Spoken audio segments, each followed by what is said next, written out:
দুর্গা অষ্টমী বা মহা অষ্টমী হল নবরাত্রি উৎসবের অষ্টম দিন, যা হিন্দুরা দেবী দুর্গার পূজায় উদযাপন করে।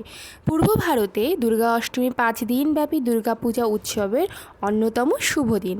ঐতিহ্যগতভাবে হিন্দু পরিবারে এই উৎসবটি 10 দিন ধরে পালন করা হয়, তবে প্যান্ডেলগুলিতে সংগঠিত প্রকৃত পূজাটি 5 দিন সময়কাল ধরে অনুষ্ঠিত হয়। ষষ্ঠী থেকে শুরু করে ভারতে এই পবিত্র উপলক্ষে হিন্দুরা উপবাস পালন করে।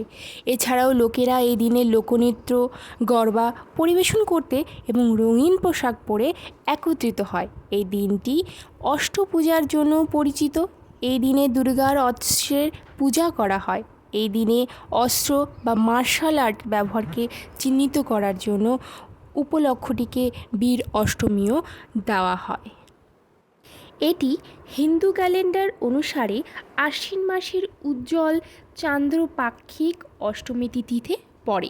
কিছু কিছু অঞ্চলে বিশ্বাস করা হয় দেবী চামুণ্ডা এই দিনে দুর্গার কপাল থেকে আবির্ভূত হয়েছিলেন এবং চন্দ্র ও মুন্ডা এবং রক্তবীজ যারা ধ্বংস করেছিলেন। মহা অষ্টমীতে দুর্গাপূজার সময় 64টি যোগিনী ও মাতৃকা পূজা করা হয়। ভারতের বিভিন্ন অঞ্চলে মাতৃকাদের তাৎপর্য বিভিন্নভাবে ব্যাখ্যা করা হয়।